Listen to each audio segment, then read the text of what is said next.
Bonjour à tous, j'enregistre aujourd'hui dans des conditions pas très confortables, mais on va parler de votre quintet de ce mardi à Chantilly. Je reviens au grand galop quand même sur la course de ce lundi à Auteuil.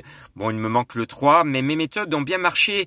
Les entraîneurs qui visent la course m'a permis de vous donner Celtior, qui était à une cote croustillante, et surtout Fou du Brésil. Et coucou à mes amis brésiliens, m'ont envoyé un petit message en me disant on n'y croyait pas trop à notre Fou du Brésil, mais on l'a joué, il finit 5e.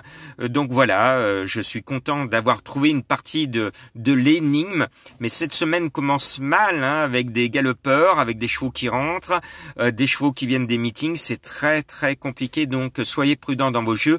Ce mardi, on va sur la piste en sable fibré de Chantilly, 1300 mètres à parcourir. Course difficile, il y a 2 Pantales, ils ont tous les deux 4 ans, ils ont tous les deux un quintet dans les jambes. Alors, je ne me suis pas cassé la tête, j'ai mis les deux en tête, comme ça on verra. Je sais que Monsieur Pantal veut gagner ce quintet, les deux ont beaucoup de talent et valent certainement mieux qu'un quintet. On pourrait les voir à un niveau supérieur par la suite. Mais il en met deux, demande à voir, il veut savoir quel est le meilleur des deux. Le meilleur des deux va gagner. Pour moi, c'est Canderas, le numéro 2, mais pour d'autres, ça peut être Harry Fouchi, le numéro 3, le premier monté par Boudot, le second par Cheminot. Eh bien, Monsieur Pantal détient les clés du quintet. Après, il le dit aussi, c'est ça le piège. Mes chevaux rentrent. Il ne sait pas exactement leur degré de forme. En tout cas, ils ont été bien préparés.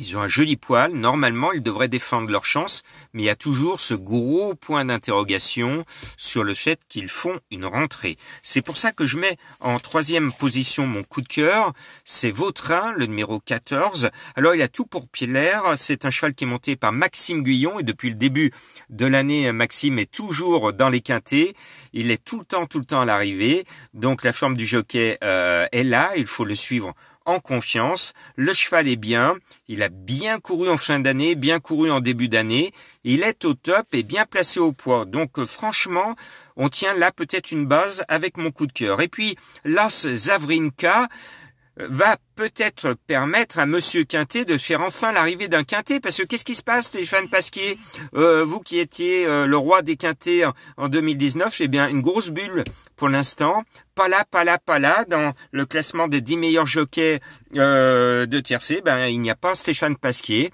Donc j'ose espérer que Stéphane va se venger en selle sur Zavrinska, ce numéro 1, qui a du poids mais du talent. Et puis le 4, Brooklyn Baby, vient de se révéler récemment, il a gagné facilement, la forme est là, c'est peut-être lui la deuxième base de la course, donc 14 et 4 les bases, ça tombe bien, c'est le fameux jeu de la finale, le 14 qui appelle le 4 ou le 4 qui appelle le 14. Et puis je poursuis avec Dégrisement, qui est gros favori de la presse. Moi j'y crois à ce numéro 9 Dégrisement, mais pas au point de le voir gagner, il vient de gagner à ce niveau, et comme il veut faire carrière dans les tiercés, il n'a pas du tout intérêt à regagner, sinon le handicapeur il va lui remettre 3 kilos sur le dos, et son année 2020 elle est foutue à ce niveau-là. À chaque fois il aura du mal à encaisser une nouvelle surcharge. Donc il va bien courir, il devrait être dans les 5, mais attention, et là c'est aussi la méthode de Jean-Marc, dans ces quintets de galop, les chevaux qui gagnent un quintet, qui prennent 2-3 kilos, généralement ils s'empressent par la suite, en bons chevaux de handicap, de décevoir, pour essayer de reperdre du plomb le plus rapidement possible. C'est malheureusement la règle du handicap. Et puis, le 5, Tubo Bem, ce numéro 5, je l'aime bien, il est à 40 contre 1. Je peux vous garantir que l'entraîneur est chaud, le cheval est super bien.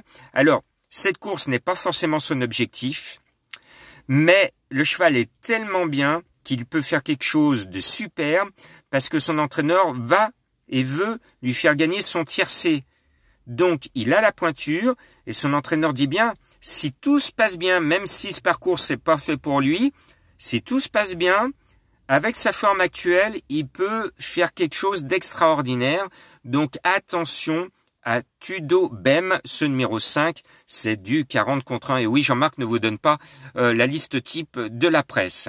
Et puis le 6, Storm Bringer, c'est un cheval qui peut se révéler au niveau des quintets. En tout cas, son entraîneur est très très confiant. Moi, je le suis un peu moins. Je veux le voir au niveau quintet. Mais les bruits d'écurie sont arrivés jusqu'à moi. On en parle, donc il n'y a pas de fumée sans feu. Soyez prudents, la course est très ouverte, il y a plein d'autres chevaux qui ont une bonne chance. Il y a Parigotte, alors que je ne mets plus, mais un jour ou l'autre, chaque année elle gagne son tiercé à la surprise générale. Un de ces jours, vous allez voir Parigotte, elle va gagner son tiercé, et puis après elle va continuer sa collection de bulles. Donc moi j'ai pris le parti de ne pas le mettre, et puis si vous voyez Brooklyn Baby, je n'ai pas pu le mettre, mais à la valeur d'Atari, Atari aurait pu gagner s'il avait été moins malheureux au départ la dernière fois. S'il sort bien des boîtes, il pourrait faire une belle performance, c'est mon regret. Le 15 Atari. Voilà, vous savez tout. Conditions difficiles pour enregistrer et pour donner. Donc indice de confiance 1 sur 5. Bonne chance, soyez prudents.